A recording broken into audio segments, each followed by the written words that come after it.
नमस्कार, news blast देख रहे हैं आप। मैं हूं आपके साथ दीपिका सिंह। न्यूज ब्लास्ट में सबसे पहले बात करेंगे मुख्यमंत्री अशोक गहलोत के महत्वपूर्ण निर्णय की। दरअसल मुख्यमंत्री अशोक गहलोत का महत्वपूर्ण निर्णय है 7 जिलों में खुलेंगी खेल अकादमियां।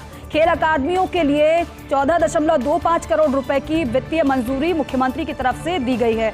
सीकर के कोलीड़ा एवं बांसवाड़ा में फुटबॉल अकादमी, साथ ही साथ बीकानेर में साइकिलिंग अकादमी, भीलवाड़ा में कुश्ती अकादमी, राजगढ़ चूरू में एथलेटिक्स अकादमी, बाड़मेर व सीकर में बास्केटबॉल अकादमी की स्थापना की जाएगी।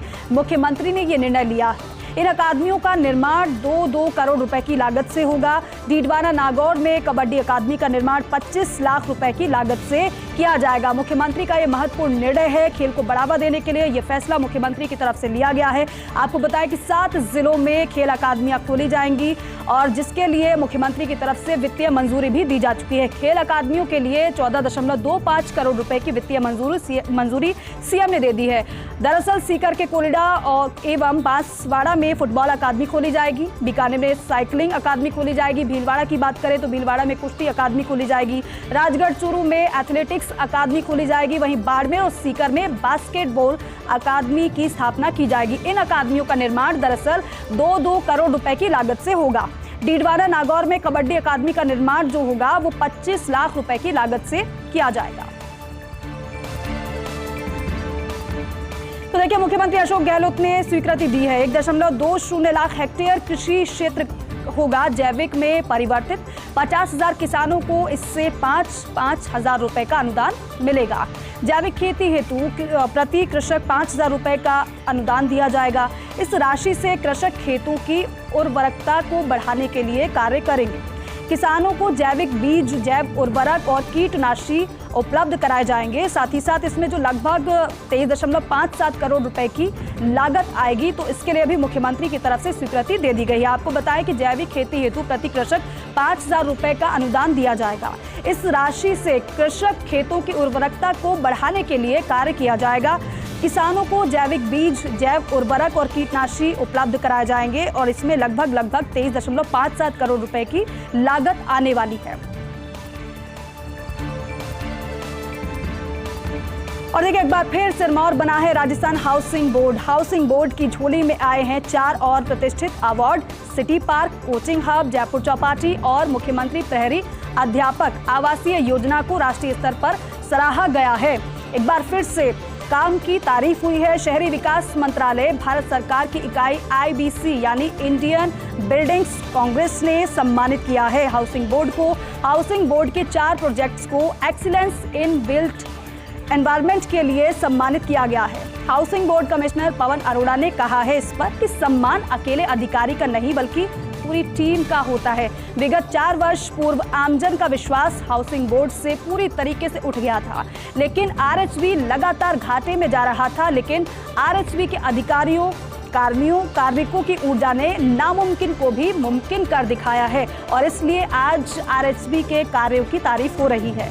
RHB की झोली में निरंतर पुरस्कारों का डलना हाउसिंग बोर्ड की आमजन के प्रति प्रतिबद्धता व मेहनत को दर्शाता है। पुरस्कारों का ये सिलसिला लगातार चलता रहेगा, ये उनकी तरफ से कहा भी गया है। तो जो अभी तक कार्य हाउसिंग बोर्ड की तरफ से किए जा रहे हैं वो बेहतरीन कार्य किए जा रहे हैं और यही वजह है कि तारीफ भी हो रही है, अवार्ड भी मिल रहा है। एक और अवार्ड जुड़ गया है हाउसिंग बोर्ड के खाते में।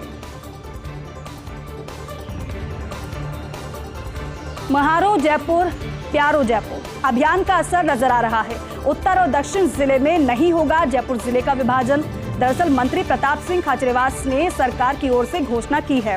उत्तर दक्षिण के बजाय जयपुर को एक ही जिला देने की घोषणा की गई है। जयपुर के दोनों नगर निगमों के 250 वार्ड रहेंगे जयपुर जिले में। खाचरियावास ने कहा है कि 300 साल के जयपुर की प्रसिद्धि बरकरार रहेगी।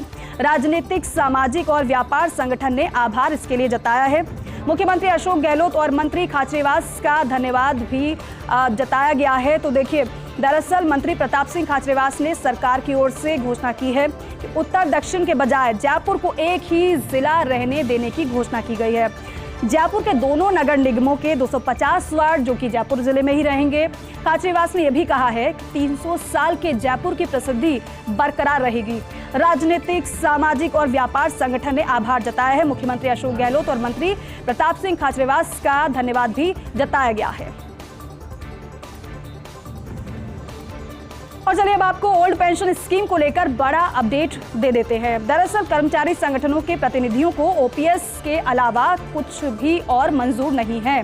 केंद्र ने एनपीएस में बदलाव के लिए गठित की थी वित्त सचिव की अध्यक्षता में कमेटी ने 9 जून को स्टाफ साइड की राष्ट्रीय परिषद के पदाधिकारियों के साथ बैठक भी की। अब इसमें बड़े कर्मचारी संगठनों के प्रतिनिधियों ने कमेटी को स्पष्ट तौर पर यह बता दिया है कि हमें ओल्ड पेंशन स्कीम के अलावा और कुछ भी मंजूर नहीं है। इस समस्या को हल करने के लिए एनपीएस को खत्म कर ओपीएस को बहाल किया जाए, ये मांग की गई है। तो यह बड़ा अपडेट आपको बता दें कि ओपीएस में दरअसल केंद्र ने एनपीएस में बदलाव के लिए वित्त सचिव की अध्यक्षता में कमेटी गठित की थी। कमेटी ने 9 जून को स्टाफ साइड की राष्ट्रीय परिषद के पदाधिकारियों के साथ बैठक भी कर ली। अब इसमें जो बड़े कर्मचारी संगठन हैं उनके प्रतिनिधियों ने कमेटी को साफ तौर पर ये कह दिया है, ये बता दिया है कि हमें ओल्ड पेंशन स्कीम के अलावा और कुछ भी मंजूर नहीं है और इस समस्या को हल करने के लिए एनपीएस को खत्म कर ओपीएस को इसीलिए बहाल किया जाए। बात अब कर लेते हैं नकली घी के गोरख धंधे की। दरअसल कैटरिंग की आड़ में नकली घी का धंधा चलाया जा रहा था, जिसका भंडाफोड़ हो गया है। राजधानी में नकली घी की फैक्ट्री का पर्दाफाश किया गया है। शुद्ध के लिए युद्ध अभियान से जुड़ी इस वक्त की बेहद अहम जानकारी आपको दे रहे हैं। सीएमएचओ प्रथम विजय सिंह फौजदार के निर्देशन में छापामार कार्रवाई को अंजाम दिया गया है और ये जो कार्रवाई हुई है बहुत बड़ी कार्रवाई, क्योंकि लोगों के जीवन से खिलवाड़ किया जा रहा था। फूड इंस्पेक्टर रतन गोदारा, नरेश चेजारा, नरेंद्र शर्मा, डॉक्टर राजेश कुमार शर्मा, पवन गुप्ता की टीम ने छापा मारा और तब जाकर पूरा पर्दाफाश हो पाया है। चांदपोल के पास स्थित फैक्ट्री पर छापा मारा गया। टीम की तरफ से बाकायदा टीम पहुंची थी सूचना पर। टीम को मौके पर 15 किलो के टीन, 1 किलो और आधा किलो की पैकिंग में भारी तादाद में घी मिला। मौके पर फर्जी एग मार्क के काफ़ी गत्ते भी बरामद किए गए हैं और साथ ही साथ करीब 3000 लीटर घी की खेप भी जब्त की गई है, जिसको नष्ट किया गया। आप सोचिए कि लोगों तक अगर ये घी पहुंच जाता और ये खाद्य सामग्री पहुंच जाती तो उनके जीवन पर किस तरीके से संकट आता। तो क्या आप देखते हैं कई बार इस तरीके से नकली चीज़ों का सेवन करने के बाद लोगों की तबीयत बिगड़ जाती है, लेकिन उससे पहले टीम सक्रिय हुई और इस तरीके से शुद्ध के लिए युद्ध अभियान के तहत कार्रवाई को अंजाम दिया गया है। करीब आपको बताएं कि 3000 लीटर घी की खेप को जब्त किया गया है और नष्ट किया गया है। और देखिए, उपभोक्ता एक, बिजली कनेक्शन अनेक। बात प्रदेश में 100 यूनिट बिजली फ्री की घोषणा से जुड़ी हुई है। दरअसल राहत शिविरों में हुए रजिस्ट्रेशन में नई तस्वीर सामने आई है। दरअसल जयपुर डिस्कॉम में है 40,61,000 घरेलू उपभोक्ता। अब इसमें से अभी तक 26,66,353 उपभोक्ताओं ने पंजीकरण कराया है, लेकिन बिलिंग एजेंसी ने उपभोक्ताओं के पेश दस्तावेज की जांच कराई तो सामने ये आया है कि एक जनाधार के से एक से अधिक कनेक्शन भी पंजीकृत हैं और जांच में 6 लाख आपको बताएं कि यहाँ बड़ी संख्या में 6,81,000 जनाधार से ये बड़ी संख्या में 68,112 जनाधार से ज़्यादा के जो नंबर सामने आए हैं 1,41,082 के नंबर पंजीकृत पाए गए हैं, जबकि एक जनाधार पर एक ही घरेलू कनेक्शन को सुविधा मिलनी है। अब ऐसे में डिस्कॉम प्रशासन इन घरेलू उपभोक्ताओं से कनेक्शन ऑप्शन लेगा और ताकि उस एक कनेक्शन पर सरकार की योजना का फायदा दिया जा सके।